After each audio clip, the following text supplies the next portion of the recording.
xew-xew bi am tey ci réew mi ñun ñëpp ngeen teg ci seen bët te mooy projet de loi bi nga xam ne ñaari projet de loi yi ñu dugal assemblée nationale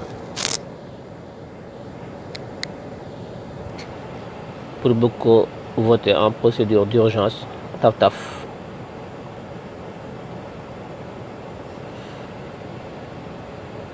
am na lu ma leen ci waxoon démb ci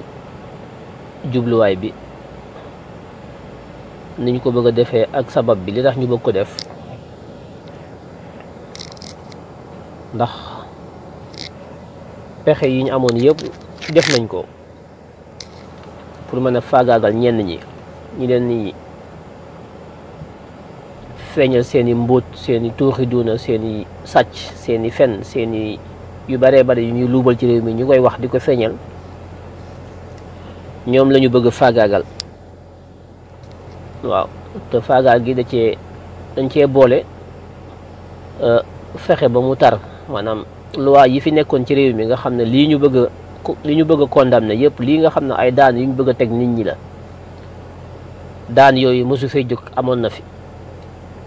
li ñu indi lu bees kay mooy daani bu fekkante ne woon daani ñaari at la dañ koy yokk juróom bu doon daani juróom dañ koy def fukk bu doon daani fukk léegi dañu koy def sa giiru dund loolu lañu indi lu bees ci biir loi bi waaye daan yi ñu fi indi yëpp def ko ci loi bii daan yi mi ngi woon ci code pénal bi yàgg na fi waaye liñ ci indi lu bees mooy dañ koo ful daan ya ca nekk muy pen yi dañ koo ful 4 fois 5 fois yenn yi dañ koo ful sax mu nekk sa ngiru dund loolu mooy li bees te ñoom waxuñu ko maa ngi leen dégg nañ ñuy lay di utu lay naan Union européenne Nations Unies Sénégal dafa signé ay convention yooyu moo tax Sénégal waroon mën a signé yenn yi ci wàllu terrorisme tout ça di lay ba tudd xam nga CEDEAO UEMOA lu ne ñu ngi koy lay te loolu lépp mësuñu ko mas a nangoo dégg du ci code électoral bi du ci parrainage bi du ci procès Karim Wade du ci procès Khalifa Sall amul lu ñu mas a nangu lu jóge CEDEAO waaye tey moom soxla nañ CEDEAO pour jàllale seen loi loolu moom kenn yéen sénégalais yi xam ngeen kon ñi ngeen seqal mbir yi yan façon nit lañ li gi des duñ ci sori yéen a ñu gën a xam li xew yéen a ñu gën a xam ñi ñu ko seqal li ñu xamagun te war koo def mooy naka lañ fas yéenee jaamaarloo ak ñoom ba ñu abal ñun suñu mu gën a gaawee ndax amatul wax amatul lu ñuy nettali amatul loo xam ne yéen xamu leen ko lu ñu leen war a wax lu ngeen xamul amu fi xam ngeen lépp li fi des kay mooy kañ la ñuy jóg kañ la ñuy pare ci moom Macky Sall mu abal ñu nangu suñu réew loolu mooy li nga xam ne moom laa leen di laaj yéen ñi may déglu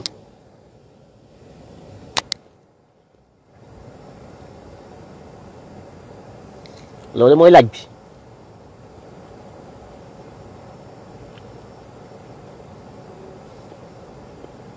gis ngeen li xew ci assemblée bi Ousmane Sonko ñëw en tant que député Mbéri Sylla député Louga nekkoon Italie France Belgique di jaay drogue mooy liggéeyee moom la ko ñëpp xamee ñu ko xam Europe ñëpp laaj leen ku leen neex def leen seen enquête c'est un vendeur un trafiquant de drogue dañ ko génne Europe dafa daw Interpol daf ko topp ba Sénégal nar ko kii député bi mu nekk nii daf ciy teg bakkanam parce que député bi dafa am immunité moo tax muy xeex xalaatul yàlla ci àdduna mu génn ci assemblée bi génn ci pouvoir moo tax mu nar a xeex mais li tax muy xeex xamu leen ko mooy c'est un trafiquant de drogue turam mi ngi Interpol buy génn ñu di ko jàpp ça fait 15 ans mënut a teg tànkam Europe Italie Belgique la dawee dugg Sénégal daw ñu koy topp mu dem làqatu ji Macky Sall ñëw mu ànd ak moom Macky Sall falu mu nekk ci biir nguur gi toog mais mënut a teg tànkam Europe fu mu ko teg gaay jàpp ko ndax drogue moo doon liggéeyam jaay drogue moom Mbéri Sylla mi ngeen gis mu naan dóor naa Ousmane Sonko léegi la réew mee neex Macky Sall mooy fekk ku tekkiwul dara ab jaaykatu drogue mu fóot ko ba mu set fekk ab trafiquant de billets comme Bougazelli mu fóot ko ba mu set mooy fekk ko Alioune Sall mu tekkiwul dara mu def ko milliardaire fekk Aliou Dembourou Sall bi nga xam ne jaay sunguf moo nekkoon métier ak sàmm ratt meew di naan Aliou Dembourou Sall muy menacé Toussaint Manga naan jaasi yaa ngi nii ci biti boo génnee di nga xam ci kaw hémicycle bi ci pupitre assemblée bi nga xam ne fa la ñuy voté loi antiterroriste député Macky Sall taxaw di menacé nit ñi ne jaasi lay génne bu Toussaint Manga génnee ci biti kooku loi bi ñuy wax ñoom bu doon dëgg la ci ñoom foofu lañ ko koy njëkk a appliqué moom Aliou Dembourou Sow Moustapha Niasse gi toog ci ginnaawam doomi raam ji waxul dara ñoom ñëpp ñu ngi toog nee nañu opposition bi dañuy xooqatalaate dañuy door dañuy toj Aliou Dembourou Sow taxaw na ci assemblée bi fu ñu waree wotee loi bi na sama jaasi laa yore ku ma fekk sama dóor la ko ñoom kon ana li ñuy woote lan la Macky Sall ak Malick Sall góor jigéen boobu nga xam ne li ko booleeg Macky Sall mooy homosexualité moo leen boole Malick Sall ak Macky Sall góor jigéen moo leen boole dinaa ci ñëw góor jigéen ak Macky Sall dinaa ci ñëw ba mu leer li ko tàqaleeg Marème Faye Sall ba dootu déggatu leen Marème Faye Sall góor jigéen ci la bokk dinaa ci ñëw ba mu leer te xam naa kuy faru Macky Sall góor jigéen bi belge la c'est un belge il est en Belgique biir palais bi la Cheikh Omar Diagne waxoon dañ fay organiser ay soirée góor jigéen li ma leen di wax dem leen ngeen gëstu ko du ma waxantu lobby homosexuel bi góor jigéen ñi nag ñoo nekk ci ginnaaw Macky Sall ak Malick Sall bii ngeen gis mu jox justice bi c'est un homosexuel ki yore armée bi muy ki dëkk Tamba Sidiki Kaba homosexuel la nous sommes gouvernés par des homosexuels ay góor jigéen ñoo yor ñoo nekk ci nguur gi moo tax ñuy xeex pour bëgg loolu jóge fi c'est ça la vérité du jeex de góor jigéen ñi nekkul ñu ci politique bi de ñi ngi fépp ñi ngi fépp te daañu leen cité ñoom ñëpp benn par benn parce que loolu bëgguñu fa woon a àgg waaye nag il faut ñu àgg fa parce que gis nañ ne ñii ñun ñooy am lu ñuy seet am lu ñuy jomm am lu ñuy bañ waaye ñoom jommuñu dara seetuñu dara bañuñu dara léegi nag la amul dara léegi nag comme moom œil pour œil la dent pour dent fii lañ taxaw def pétition ñoom Ababacar Mboup sàmm sa jikko yi ñoom ñëpp Cheikh Omar Diagne bëgguñu góor jigéen ci réew mi ku d'accord yëkkati sa loxo kaay signé ku d'accordul ñu xam ne d'accord ba léegi Macky Sall signé gul suñu pétition Macky Sall signé gu ko de pétition bi signé wu ko du ko signé Sidiki Kaba du ko signé Malick Sall bi yor justice du ko signé kenn du ko ci signé ci ñoom ñemewuñ ko loolu moo war a nekk débat ci réew mi Sénégal ñi fi yeewoo ñu ëpp ci réew mi ne bëgguñu góor jigéen ci réew mi dañoo bëgg ñu criminaliser ko def ko crime loi bi ñu taxawal tey naan dañuy jël yenn peine yi def ko mu nekk ay peine criminelle war a changer code pénal bi ak code de procédure pénale bi pour bëgg a faagaagal ay opposants ay journalistes yoo xam ne ànduñu ak ñoom ak képp ku contre nguur gi ñu bëgg leen a jàpp suba tëj leen ci kaso bi seen ngir dund moom la ñuy négocier ci assemblée bi nii loi boobu tey jii li gënoon a yell mooy mu nekk loi boo xam ne dafay daan di képp ku nekk góor jigéen ci biir réew mi ndax loolu la waa réew mi bëgg nee nañu kilifa diine yi signé nañu pétition bi nee nañu ku nekk signé na waaye ba léegi ñoom kilifa diine yi kenn déggagu leen ci ñu jóg na Macky Sall na jël seen bëgg-bëgg boobu ñu fexe ba jëmmal ko ndax askanu Sénégal ñi ci ëpp loolu lañu bëgg ñu def ko loi boo xam ne dafay criminaliser góor jigéen képp ku nekk góor jigéen léegi dañ leen tëj fukki at wala sa giri dund ci réew mi loolu Macky Sall du ci taxaw te doo dégg benn kilifa diine bu ci wax lu tax ana diine ji ana yàlla ana suñu pas-pas yi ana li ñuy woote ne moom lañu gëm ana mënuñu koo jëmmal ab fukki nit ñoo nekk ci réew mi nekk ay góor jigéen jël suñu réew mi jël suñu loi di ko tëgg ci lu leen neex ci seen ay intérêt góor jigéen doo fi dégg benn kilifa diine bu yëkkati kàddoom ba ko Senghor bëggee def sur le code de la famille Alaaji Abdoul Aziz Sy Dabakh dafa taxaw opposé ba ko Senghor bëggee def Serigne Cheikh Gaynde Fatma dafa taxaw opposé ñëpp gis bañ ko bëggee def Mawlana Cheikh Ibrahima Niass dafa taxaw ñoom ñett ñi ñoo nekkoon ca booba jamono ñu taxaw yëkkati seen kàddu nit ñi di ko dégg ñu ne Senghor ànd nañu ci lii di ko xeex moo xam am nañ ci ndam moo xam amuñu ci ndam waaye bañ nañu ba Sénégal gépp xam ne bañ nañu ba keroog yàlla di wàllu bolfu bi di tëj àdduna bi ñun ñëpp daañu xam ne suñu doom yëpp daañu xam ne Serigne Cheikh Mbacké Gaynde Fatma Alaaji Abdoul Aziz Sy Dabakh Mawlana Cheikh Ibrahima Niass dañoo yàggoon di bañ ci lépp loo xam ne bokkul ak seen i pas-pas ak seen i gëm-gëm ne duñu ko dund di ko bañ bañu damm seen loxo waaye bañ nañ ko loolu tey gisoo kenn ci ñi fi nekk naan kilifa diine nañ ku ko bañ Macky Sall góor jigéen la Malick Sall bi justice bi góor jigéen la Sidiki Kaba bi armée bi góor jigéen la ak ñeneen ak ñeneen daañ ci ñëwaat comme léegi loolu la ñu bëgg dana leer ñu naan dañuy criminaliser dañuy wax ak tere dañuy sóob duñu criminaliser kenn duñ ci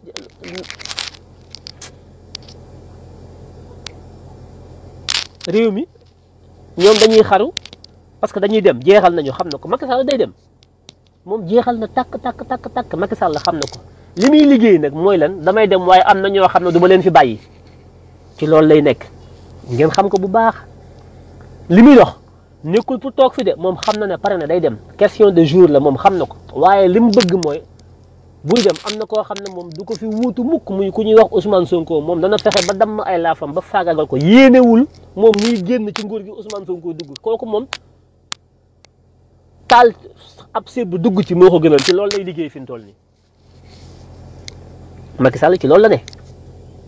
waaye nag xamuñu ku koy wuutu de moom. waaye ka ko war a wuutu moom yàlla tudd na ko ba noppi moom Macky Sall mënu dara te dana dem ci nii wala ci ne te yàggatul. réew mi mënuñoo ñàkk bañ a am nattu bu mel ne Macky Sall parce que dañ ne ay jullit lañ te amuñu jëf jullit ju ñuy jëf. dañu ne ay jullit lañ te bu wax dëgg jotee duñu yëkkati suñu làmmiñ wax ko dañu ne ay jullit lañ te naafeq la ñu gën a jege nekk jullit ñu ëpp ci askan wi naafeq la ñu gën a nekk ndax ñeme wuñu wax dëgg. layam yi ak wër-wërloo ak naan lii dafa ñaaw lii dafa rafet. lu ñaaw amul lu rafet amul lu dul li yàlla rafetal lu ñaaw lu rafet amul lu ñaaw amul lu dul li yàlla ñaawal li yàlla na mooy dëgg loolu mooy li rafet li yàlla ñaawal loolu mooy li ñaaw leneen li ki des yëpp seen i mbiri bopp la ak seen i aadaaki ak seen i hypocrisie yi seen i naafeq man nag duma ci bokk.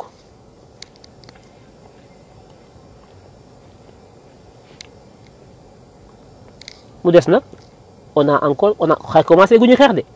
ñu ngi ci assemblée bi di wax.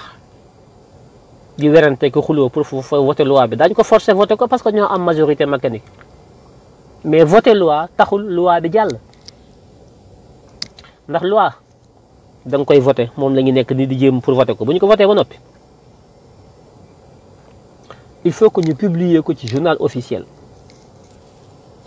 mooy ñaareelu étape bi suñ ko publier journal officiel ba noppi ñu promulguer la loi vote bi publication bi ak promulgation bi ñu publier loi bi nag loi bi soog a rentrer en vigueur àggaguñ ci yooyu yëpp voté nañ fi ay loi ba tàyyi te kenn appliqué wuñ ko dañ koy mujj dindi kon xeex bi c'est pas parce que ñoom ña ngay buuxante parce que la leen may ñu mën koo voté mooy majorité lañ am ca assemblée ba te mënuñu leen a teree dugg ca assemblée ba parce que gis nga ni ñu bancarisé Dakar ba kenn mënu faa dugg ñi jotoon dem ñëpp Guy Marius Sagna Thiat bu Y'en a marre Kilifeu ñoom ñëpp Karim Xurum Xaax ñoom ñëpp gisuma ci nag par contre benn leaderu Pastef te loolu lu ma metti la am na ñoo xam ne ci Facebook bi la ñu nekk di kacc leaderu Pastef yi waxuma ñu duggoon kaso nag bu jëgul ñoom Birame Souleye ak ñoom Abbas Fall ñoom duggoon nañu ak ñoom Maymouna Dièye ak Ousmane Sonko ñoom ñam nañu kaso mais am na ñeneen ñoo xam ne ñu ngi ci média yi foo leen fekk ñu ngi kacc yi doo leen gis ci xeex mukk duñ jël benn risque ba noppi nag bëgg ay responsabilité ci parti bi nag bëgg fës di photo woog ak selfie waaye bu ñu jàpp ci terrain bi ak ñiy sacrifié wu le don de soi ñoom bokkuñu ci ñooñu xam nañ seen bopp te buñ ma déglu da daañu xam ne ñoom lay waxal liste bi ñuy publier naan jàpp nañ diw jàpp nañ gisuma ci benn responsable Pastef gisuma ko ci xawma la ko loolu lu ko waral ku ñuy jàpp ci réew mi ku bokk ci Pastef yaa ci war a jiitu ndax le don de soi pour la patrie nga wax yow da ngaa joxe sa bopp pour réew mi yow yaa war a njëkk lañu war a njëkk a jàpp gàcce la ñi jàpp ñëpp gisoo ci benn responsable bu fesu Pastef buñ ci jàpp boo xam ne bokkul ak ñoom jàppoon ca yoon wee mu ñoom Birame Souleye ak ñoom Abbas Fall ñooñu moom waxuma leen parce que ñoom wane nañ seen jëmm ba dugg nañ ci kaso bi Ousmane Sonko ñoom Maymouna Dièye ñoom ñëpp dugg nañ ci kaso bi ak jigéen ñi te am na ñoo xam ne ñu ngi biir Pastef am fa ay ndomba tànk yu rëy mësuñoo dugg kaso ndax bu ñuy manifester ña nga ca pegg ba taxaw di yox yi ak bu lacrymogène tàkkee ñu daw waaye nag bu jàmm amee ba ñu teg taabal yi léegi mam ful bi génn Sonko nga gis leen ñu nekk ci watu Ousmane Sonko di selfie ak di profito kenn dootuñu nax lu waay du wuyoo da koy nuru mun leen a bëgg ay ndom ba tànk ay responsabilité ci parti bi fës te bu bisu dee taxawee ngeen làqatu taxaw fële ne du ngeen dee Ousmane Sonko tey dafa xeex ndax dañ koo titiyee dugg ci assemblée bi ab jaaykatu drogue bu ñuy wax mbiri si la dëkk Louga jaay drogue Macky Sall mooy fekk jaaykatu drogue mu def ko député fekk kuy trafiqué billet mu def ko député fekk kuy sàmm comme Aliou Dembourou Sow yor jaasi mu def ko député mu taxaw ci kaw pupitre de assemblée bi di menacer Toussaint Manga ne man sama jaasi laa yor booy génn ma di la ko caw ñëpp yi dégg ñu ne ñoom ñoo bëgg a lutter contre le terrorisme ñoom ñi war a voter loi bi kenn ci ñoom taxaw na man sama jaasi laa yor ñu ne wooy ñoom ñooy xeex terrorisme mais dans quel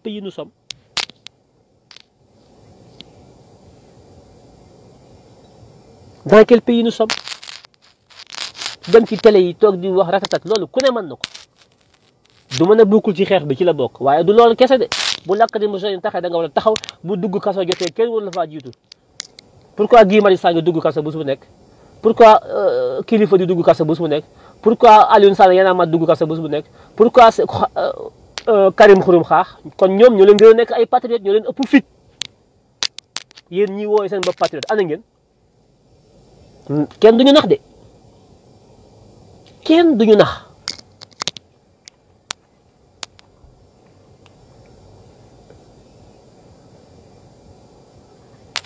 non kuy dem di xeex yi demoo ko ñu jàpp la ñun bëgguñu ñu jàpp kenn néew mën a kenn dem ñu jàpp la waxuma loolu de ñi doon dem xeex tey bañ jàpp leen ba ñuy dem ñu jàpp leen taxul ñuy xeex kuy xeex da nga caa bëgg ndam ba jàpp fekk la ci kon ki ñuy jàpp mooy kii xeex waaye kii xeexul kenn du ko jàpp lu tax nag ñoom ñi ñu jàppul xeexuñu dama ne nañu xeexi laa la wax occuper le front ndax bu Ousmane Sonko taxawee ñuy meeting wala ñuy kër da nga leen di gis ñu toog ci taabal toog ci kanam koo ki teg ca ginnaaw day xëccoog yow ne la man kilifa la responsable la ci kanam laay toog quand les tables sont bien faites ci kanam la ñu toog fës di buux sax ñenn ñi duñu bay ñenn ñu taxaw di wane na ñoom ñoo gën a jege Ousmane Sonko waaye bu xeex amee ña nga ca àll ba doo leen gis loolu laa la du dëgg du yoon Guy Marius Sagna mooy taxaw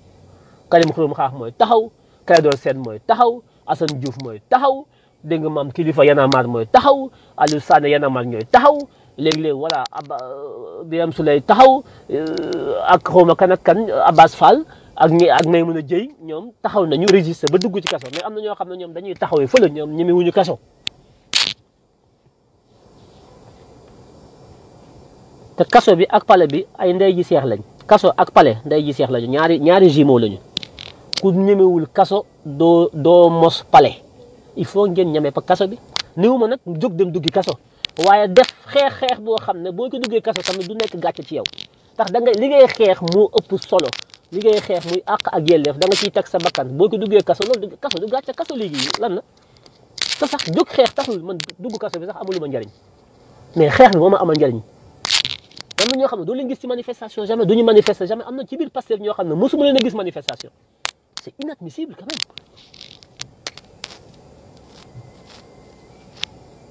duñu leen may dara bu leen yaakaar dañ leen di berde ak di leen nabbee man du ma nabbee kenn ñi may dalee ci kaw Macky Sall ak Dumburu Sow ak ñooñu noonu laay dalee ci kaw ñi nekk biir Pastef te duñu xeex don de soi la ñuy wax pour la patrie yéen a ko wax yéen a ci war a jiitu le don de soi pour la patrie ki ci am ndomb tànk moom bu dee woon a ante ji balaa benn militant Pastef lambda di dee ñu nekk ci kaw ñoo war a njëkk a dee ñu nekk ci kaw responsabilité ñu tekk ndomb tànk ñoom ñoo war a njëkk a dee balaa benn militant bu simple di dee bu dugg ci kaso di am kazalik waaye bëgg a sacrifier nit ñi nekk ca kaw ndongu toog ci don kaso gi di jaay kilifa ak man dama responsable laa nii laa toll ak nii sama dayet boo léegi bu Ousmane Sonko nekk ci nguur nga gis la ñu taxaw kenn ku nekk naan man maa nekkoon di jox leen ma li kër waaye bu sacrifice bi ñëwee ñu nekk ci suuf peuple bu ndaw bi ñoom ñooy sacrifié wu il faut que ça cesse ñun li ñuy xeex Sénégal la ñuy xeexal mun leen ñoo tey wax ànd ak nit ngeen bokk li ngeen bëgg du tee ngeen waxante dëgg maa ngi yéen a ànd ñoo bokk li ñu bëgg de mais nag su ma leen waree laal dama leen laal de duñu yërëm kenn ndax yërëmuñu ñun suñu bopp sax yërëmuñu suñu bopp ci li ñuy def dañuy autocritique suñu bopp di dal suñu kopp ku yërëmul boppam nag du yërëm kenn ndax li projet bi moo rëy li ñu bëgg moo amul àpp ci dayoo li ñu bëgg dafa rëy kooku duñ ci yërëm suñu bopp duñ ci yërëm kenn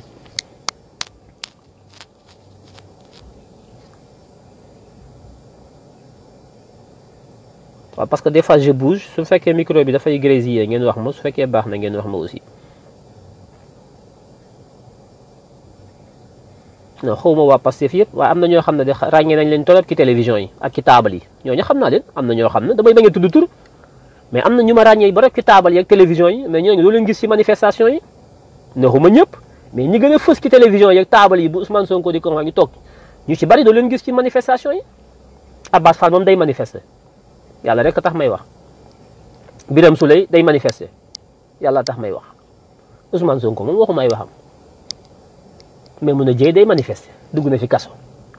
xanaa doon na mooy Pastef ñooñu képp la ñooñu rek ngeen xam Pastef ana ñeneen ñi nañ bu ñu nax suñu bopp ndax gis nga ñu ngi ci opposition bi di ut pouvoir di naxante nii di layam ak di nëbbal ku nekk kenn du wax sa morom dëgg bis bu ñu jëlee nguur gi ci nii lañ ko nar a yore ki naa fekk duñu waxante dëgg bu ñu mënta waxante dëgg léegi ci opposition bi nga xam ne yoreguñ dara bu ñu demee ba yor nguur gi bëgg koo yor ci naa fekk ak raayante mbaggat kenn du wax sa morom dëgg su boobaa sénégalais yi daan ñu jëpp génn ci ñëpp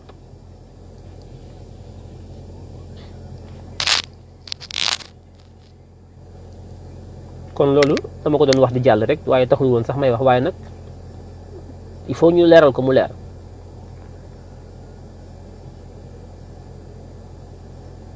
di wax nag ne organisation yi ñi ngi koy commencé gaa yaa ngi waxtaan ñi war a jóg xeex deuxième vague bi ñi ngi waxtaan ñi ngi organisé wu parce que xeex bi il faut que ñu organisé ko yëf yi daf ñoo bett démb lañ ko yëg démb ay pour nga taxaw dafay jafe def nañ lu ne pour nit ñi génn taxaw mais dafa jàmp tey bisu àjjuma la woon te ñoom dañ ko natt seen lépp dañ ko natt xam nañ bu baax li ñuy def dañoo préparé seen coup bis bi ñu ko war a def julli àjjuma gi ci war a am ñu commencé 10 heures yëpp dañ ko natt ñoom seeni mbir dañ ko natt préparé ko dañ ñuy bett tout le temps loolu yàgg naa ko wax ne Macky tout le temps dafay nekk en avance ci opposition bi ak ci sénégalais yi ndax la muy def da koy nëbb ba mu ñor mu soo ko yàq ko waaye ba tey ñi ngi préparé wu ndax voté loi bi mën nañ ko def mécaniquement parce que ñoo am majorité te mënuñu dugg ci assemblée bi ndax bancarisé nañ Dakar gépp ba kenn mënta dugg ku ñëw ñu jàpp ku ñëw ñu jàpp ku ñëw ñu jàpp mais loolu li ko waral mooy mbooloo mi waroon a jóg moo jógul mais su mbooloo mi waroon a jóg ñëwee kon mënuñoo jàpp ñëpp ndax xajuñu ci kaso yi ajjuma gi tamit dox fi ndax nit ñi dañuy julli ji ajjuma ndax sénégalais moom bu tubaab bi doon dellu tey di jël Sénégal ci bisu ajjuma da koy jël facilement ndax ñoom dañuy julli ji ba noppi soo ko julli ci tubaab bi ndax diine jooyu noonu ñoom noonu lañ déggee diine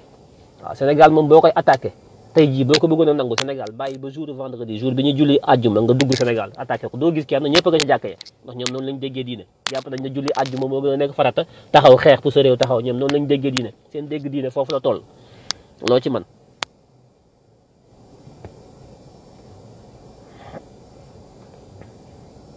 oui ils ne devront pas se faire arrêter sitôt je suis d'accord mais nañu manifester ji lu tax duñu manifester nu mu ñu arrêté leen de man bëgguma ñu arrêté kenn mais dama ne ñoom lu tax manifester wuñu ñi may wax ne kenn jàpp leen jàpp ñu leen parce que manifester wuñu man dama bëgg ñu manifester di mëkk ci lacrymogène bi taxaw ci kanam nit ñi gis leen ñu xam ne ñii projet bi ñu woo nit ñi ñoom gëm nañ ko ñoo ko gën a gëm nit ñi wallaahi waxuma ñu jàpp leen de jàpp gi man gënaluma bëgguma ñu jàpp kenn bu leen yaakaar ne dama ne nañu dem ñu jàpp leen pourquoi ñu leen di jàpp mais duñu leen jàpp ñoom jàpp ñu leen parce que manifester wuñu gisuñu leen parce que li nit ñi xeex ñoom jaralu leen ko xëy na mën nañoo nekk patriote ci kaw table yi ci discours yi ci micro yi ci télévision yi mën nañoo nekk patriote comme ça mais nekkuñu patriote ci lacrymogène yi ak ci mbedd mi loolu laay kaas man xaw ma ndax dégg ngeen ma ou pas un instant ma dindi suma il faut maintenir la cadence il faut donc rappeler les troupes il faut concentrer les troupes il faut organiser les troupes il faut être prêt au combat et à donner l'assaut final.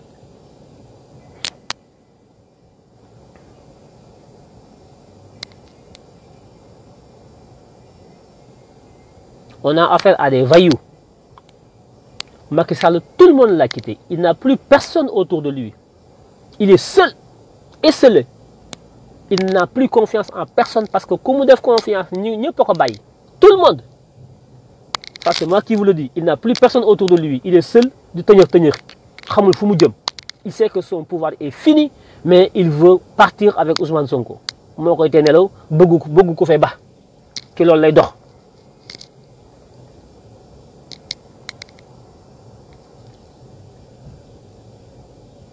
Loolu nag su ko neexee am na sañ-sañ bi waaye ndax xam dina sotti ou pas loolu la ñuy seet ba xam dina sotti ou pas.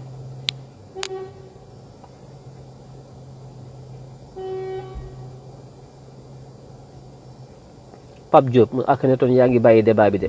waaw Pape Diop lan mooy débat bi comme yow mi waxul yaa xam luy débat bi man mi wax kon waaye maa ngi lay laaj lan mooy débat bi yow wax ma débat bi mooy lan Pape Diop luy débat bi ah Pape Diop man mi taal di wax yow mi may déglu nga ne yow yaa ma gën a xam débat bi ah Pape Diop luy débat bi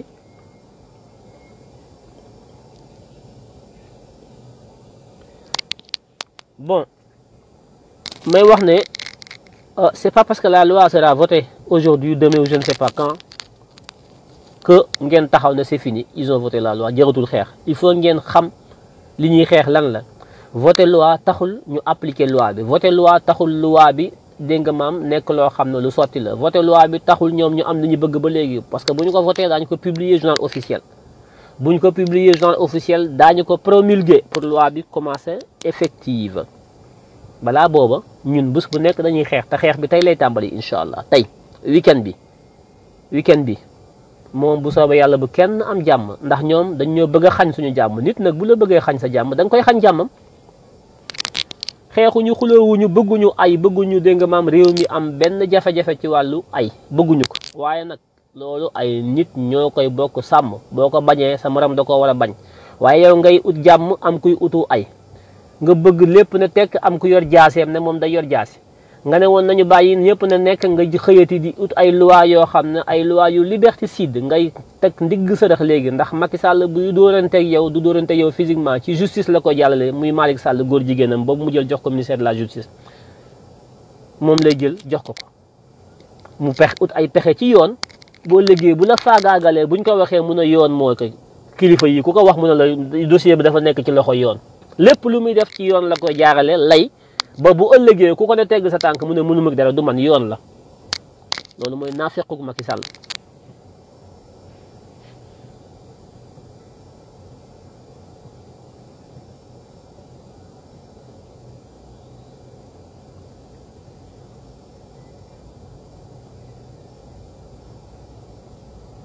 il faut que dès aujourd'hui tey organisation yi ñuy waajal yépp jeex. soxlaatuñu dem assemblée nationale parce que ña ngay def la ñuy def la ca des mooy lañ daan def rek def ko mieux cette fois-ci préparer ko mieux ak cadence bu taxaw tëw a teggi nag amul teggi sa tànk teg ci accélérateur bi rek accéléré ba mu sës bu kenn teggi sa tànk na tar na bar te bu kenn teggi sa tànk guddeeg bëccëg nag. dégg naa am na ci ñoom ñuy jóg di xoqatalaate di wax yi kenn xamul daañu xam ba xam ñoom li ñuy wax dëgg la ci ñoom ou pas on va voir am na ñu commencé yor seen làmmiñ wu rëy parce que ñooñu première vague ba dañoo dawoon làqatu ba bëgg a dem ci Ousmane Sonko bëgg a transhumé ñu génn bi yëf yi seddee ñu kenn ku nekk génn ci sa terrier di wax di rëy làmmiñ ñu tuumaal leen ñu weddi léegi ñoom ñoo jógaat nag di bander les muscles naan ku fi yëngu da nga xam on va voir jërul wax. bu soobee yàlla bis naka tey à partir d'aujourd'hui ñoom daañu xam fii guddi le compte à rebours va sonner le compte à rebours tac tac tac tac chrono dana raw Jacques Bauer comme ndax xam nañu film Jacques Bauer 24 heures chrono waaye billahi daañu xam ne lépp dëgg la nañ leen dem rek duñu nekk nag di dévoiler li ñu war a def ak fu ñu jëm duñ ko wax moom day nekk lu spontané loo xam ne moom kenn ku nekk da nga koy vivre en direct. diaspora bi seen contribution financière lañ soxla appuyer les troupes qui sont sur le terrain maa ngi wax ak sama frère sànq mu dima ko wax na ma Italie ba ñuy xeex ak Éthiopie nga xam ne patriotisme du caaxaan de bëgg ko coloniser képp de dem ba am ay jafe-jafe ci troupe bi ci nga xam ne patriote du caaxaan ñun Sénégal dañuy wax rek waaye xamuñ sax luy patriote. italien patriote bi bu demee ba troupe bi équipe italienne yi maanaam ñiy xeex ci front bi dem ba manqué ay xaalis manqué dara da ngay gis benn italien boo xam ne dans or ba ñu or bi mu def ci gémmiñ gi lay daj dindi ko dem jaay or bi joxe xaalis.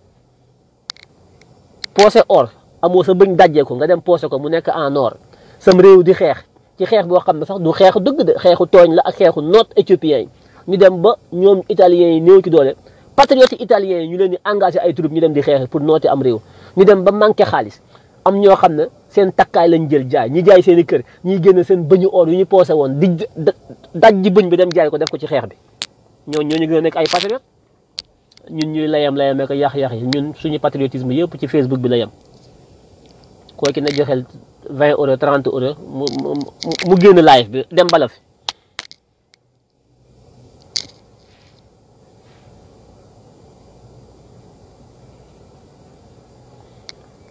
li ñuy xeex tey à partir d'aujourd'hui c'est le départ de Macky Sall sa démission immédiate et sans condition xeexatuñu leneen de Macky nañu abal loolu na leer ci bopp ñëpp qu'il dégage c'est ça le combat c'est le mot d'ordre que Macky Sall abal ñu ci nii wala ci nele na ko Sénégal gépp jóg xeex loolu kenn ku nekk yaa xam ni ñu koy xeexee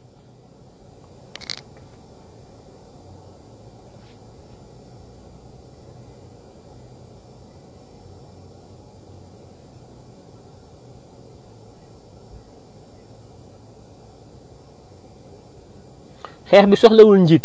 xeex bu amee njiit du dox parce que day am hiérarchie ku nekk di xaar ordre déedéet soxlawuñ loolu xeex bi kenn ku ci nekk yaay xeexe sa bopp fi Sénégal toll soxlawuñu njiit ci kenn ku nekk yaay sa jiitu bopp la dal sam xel ak la nga jàpp ne boo ko defee mu am impact ci xeex bi ba Macky Sall dem kooku yaa koy def doo ci xaar kenn tu le fais avec responsabilité, tu l'assumes soo ko mënee def ak mbooloo sa koñ ngeen def ko ci sa koñ kenn ku ci nekk fa nga nekk foofu ngay xeexee parce que dajaloo bi nañu dem fee nañu kooku logistique lay laaj ay oto lay laaj ay xaalis lay laaj ay paas lay laaj ay organisation te policiers yi dañ leen di tas déedéet il faut que mu nekk xam nga vietnamien yi bi leen américains yi attaqué il faut ngeen gëstu de xool ni naka la vietnamien yi xeexee ba duma américains yi la première puissance du monde dañu créé guérilla lañu créé dugg ci àll beeg ñoom américains yi di waay di yuuxu di daw di jommi ne ay dëmm la ñu gis ñii duñu ay nit da ngay jékki-jékki gis benn vietnamien fa la jóg kamikaze boum ci sa kaw rey 10 américains kooku xam nga nekkul naan ana chef bi di xaar kooku xam na li mu war a def ñun nag takkuñu ay bomb daluñu ci kaw kenn ay bomb waaye li ñu war a def moom yéen xam ngeen ko kenn ku ci nekk li nga war a def xam nga boo nga mën a def ci 5 ci 10 personnes parce que xamante ngeen yéen a bokk koñ kooku moom bu leen ci xaar kenn boum boum boum boum rek kenn am jàmm tant que amuñu jàmm askan wi amuñu jàmm ñoom Macky Sall bu ñu am jàmm député yi nag ku ci xam kër député na nga ko signalé ci page les activistes bi na nga ñu ko wax ñu adresse am wax ñu fi mu dëkk député yi nekk ci biir assemblée bi mbiri si la moom Louga la dëkk ñi ngi wax waa Louga nañ ñu wax fi mu dëkk ñu xam ko député bu ki nekk fa mu dëkk nañ ko xam député yi voté loi bi yëpp nañu xam seen kër yi lañ ko war a def xam nañ ko duñ ko wax ci Facebook bi dañu yaakaar na ñoom bu ñu leen wuy dañuy créer loi ay antiterrorisme ay loi yoo xam ne ku wax dañu yaakaar ne ñoom ñun dañuy tiit quoi ñun dañ leen a faale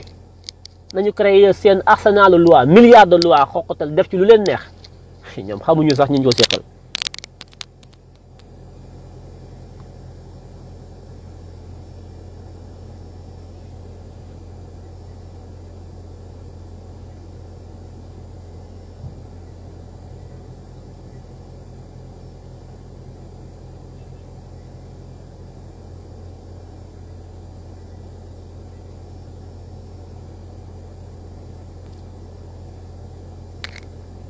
kon loolu mooy waxtaan bu gàtt bu ma bëggoon waxtaan ak yéen di leen wax ne c'est pas parce que ñu ngi voté loi bi que ngeen jàpp ne xeex bi jeex na parce que loi bi jàll na déedéet xeex bi mi ngi soog a tàmbali voté loi taxul loi ba ñu koy doxal ndax dafa am lu bari lu fi dox te même bu ñu demoon ñoom ba la ñu war a def ci loi bi ba def ko ba promulgué ko ba bëgg koo appliqué loi bi dañ koy xeex duñ ko appliqué ci kenn maanaam xam nga kii xeex moom bokkul ak ki toog tant que ñu ngi xeex loi bi du dox kenn du ko appliqué tant que ñu ngi xeex procureur ba koy appliqué ak juge ba ñoom ñëpp mais vous imaginez là pouvoir yi ñu jox juge yi pouvoir yi ñu jox juge d'instruction yi di la déglu di nangu say bien di mais attends c'est pas possible Ousmane Sonko day xëy suba ñu nangu ko dem tëj ko ci kaso bi nangu ko dem génn jabare ci biti waaw def ko Cheikh Bamba Dièye def ko def ko Barthélémy Diaz def ko Guy Marius Sagna def ko ñëpp dañ lay tëj ba noppi toroxal la génne la sa kër nangu ko accusé na léegi jël sax alal jël say doom sànni ci àll bi ay doomeraam lañu ay nit lañu yoo xam ne da seen xol yee baaxul toroxal doomu aadama lañ mën kooku dafa laaj xeex de dafa laaj xeex li may wax nii kon nañu préparé wu bis naka tey àjjuma yu ci guddi tey ci kanam tuuti incha allah ci la résistance bi di commencer la résistance suñu constitution moo ñu ko may face à l'oppression la résistance devient une obligation pour le citoyen donc c'est au nom de la constitution qui nous donne le droit de résister face à l'oppression de Macky Sall que nous allons résister par tous les moyens nag tous les moyens yoo xam ne c'est à notre possession parce que aucune dictature je dis aucune dictature ne peut expliquer la privation des libertés fondamentales boo xam ne suñu constitution moo ñu ko garantir en tant que citoyen nous sommes des citoyens nous vivons dans une république les rapports que nous avons avec la république ce sont des rapports de confiance des rapports de contrat social de Jean-Jacques Rousseau le contrat social c'est ce qui lie les citoyens à la république. S'il n'y a pas de contrat, il n'y a pas de citoyen, il n'y a pas de république. Donc la république est liée aux citoyens par un contrat qu'on appelle le contrat social. Tu me dois ça, tu me dois ça, tu me dois ça. En tant qu'État république, d'accord. Mais moi, en tant que citoyen, je te dois ça, je te dois ça, je te dois ça. C'est ça le contrat. Quand un homme veut maintenant rompre le contrat de par sa propre volonté, l'État c'est lui, la population c'est lui. La volonté populaire ne peut pas être la volonté d'un individu. C'est de la tyrannie te kooku dañuy fàq yat xaru dal ci kawam rey ko bu ñu ko waree rey s'il le faut. On ne peut pas lem loxo askan kooku c'est sacré. Des fois je bouge avec écouteur bis, donc ça fait un petit bruit.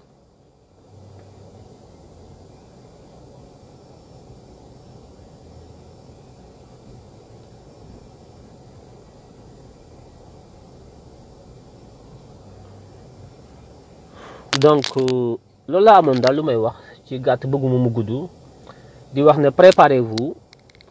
on va continuer le combat. Commencé guñu xeex bi sax tey la ñu commencé rapidement gis ngeen,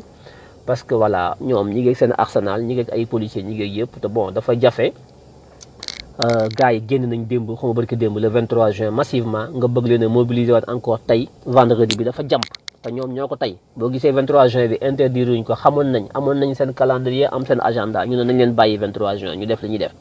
Comme ça le lendemain wala le surlendemain ñu jàllale suñu loi duñu mën a dajaloo waat ndax dañuy sonn dañuy kër lépp ñoom dañ ko natt xam nañ bu baax li ñuy def. Mais qu'à cela ne tienne,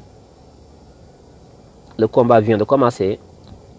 Armez-vous de patience, armez-vous de courage, armez-vous de tout moyen légal bu leen mën a permettre ngeen combattre l'ennemi au nom de la résistance consacrée par la Constitution. Waa Mbour, waa Diourbel, waa Louga, waa Thiès, Ziguinchor, Kolda, Fongolimbi, Salémata, Saint-Louis, Fouta Tampi, fépp résister à partir de ce soir et de façon illimitée. Amatul app naan xeex bi fii day yem ñaari fan nañuy xeex taxaw déedéet dañu bu ñu commencé xeex tey duñu bàyyi tànk amuñu la ñu bëgg amul app ba keroog mu ñuy abal rek te xeexuñu leneen de bee dañ doon xeex naan dañoo xiif di xeex naan Sonko libéré Sonko tout ça bi yoon li ñuy xeex mooy na fi Macky Sall jógee mu leer ci bopp nit ñëpp na wàcc abal ñu suñum réew loolu mooy mot d'ordre bi nañu may. ñi ngi leen di nuyu di leen ziar di leen wax kon na ñëpp préparé wu amatul nelaw amatul lekk ba yandoor dañuy mos tuuti nelaw tuuti te fas yéene nekk ci front bi. ñi ngi leen ciy xaar yéen ñëpp diaspora bi yéen a war a mobiliser les ressources financières l'effort de guerre parce que ki nekk ci xeex ki nekk ci terrain bi di xeex kooku mënut a joxe xaalisam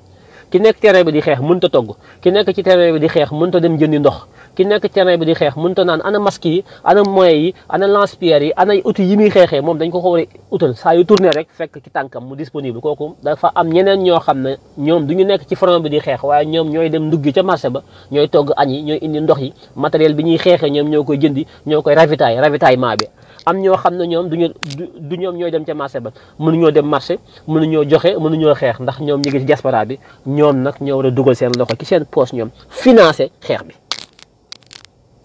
ku nekk rek fii dafa am noo war a taxawee ci xeex bi bu kenn xeeb sa bopp ci lenn noonu la ñuy xeex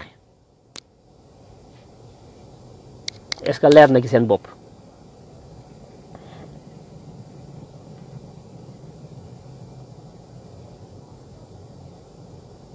très bien comme c'est clair kon kenn ku ne xam nga li nga war a def yëgatul ñuy wax ju bari ak di live yu bari le temps est à l'action diaspora bi li ngeen war a def xam ngeen ko mooy soññu nit ñi di leen laayfal di wax na acca di encourager les jeunes di encourager xeexkat yi waaye bu laajee dugal loxo ci poos ñu dugal suñu loxo suñu poos ñun ñëpp yónnee leen ñu am ay jëmtuwaay pour mën a xeex lii képp la amul leneen ba keroog Macky duñu abal duñu tegg suñu tànk duñu déglu kenn nag xeex bi ñuy xeex nii bu ñu ci kenn woo naan teg leen seen tànk kaa leen ñuy waxtaanuñu dégluwuñu kenn benn condition la ñu am pour mu arrêté mooy Macky Sall abal ñu démissionné déclaré officiellement ne nekkatul président de la république bu ko deful dañ koy fekk ci palais bi génne ko délogé ko dégluwuñ ci kenn na leer waaw am na ñu mën a ñaan ñi mën a ñaan nañu ñaan mais ñëpp mënuñoo ñaan mënuñu attention bu ñëpp toog naan damañ ko ku ñu wax ngaan man maa ngi doon xeex nooy xeexa mu dama ñaan déedéet soxla wuñu loolu de benn nit doog lañ soxla bu ñaan wala ñaar ñi ci des ñëpp ci front bi dafa yomb toog di ñaan sax wóorut ndax ñaan moom da ngay ñaan donc xam nga li ngay ñaan wóorut li ngay ñaan wóorut da ngay ñaan kii nangu mën naa bëgg a nangu loolu moom c'est hypothétique donte jullit day ñaan waaye ñaan moom mooy ñaan rek man boo ma ñaanee mën naa laa may mën naa laa bañ a may loolu moom xam nga moom loolu moom ajuwul ci ñun waaye li aju ci ñun mooy xeex moom kooku moom ajuwul ci kenn xeex moom dóorante kooku moom ci sa doole la aju sa doole ñaan nag moom leneen la ku ko mën a def it baax na waaye buñ ci compter trop di ñaan de trop yaakaar na yëf yi ñaan a koy faj déedéet ndax bala ngay ñaan da nga cay ne ba noppi da nga cay ne ba tële soog a ñaan waaye nekk ci sa suufu mbàjj reer ba suuf di ñaan loolu dafa yomb.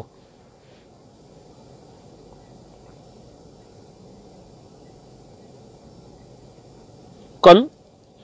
su laajee ñu dikkaat rek ñu dikkaat su amee ay nouveauté su amoo ay consigne ay lu ñu war a def rek ñu dikkaat diaspora bi dégg ngeen kon seen warugar yéen li ngeen war xam ngeen ko ñu nekk ci biir réew mi li leen war xam ngeen ko goxaat bu ne nañ ko defee woon fañ ko defee woon waaye bi yoon dañ koy gën a làbbali mu gën a saf gën a gaaw ba noppi nag nekk loo xam ne kenn dootu ko téye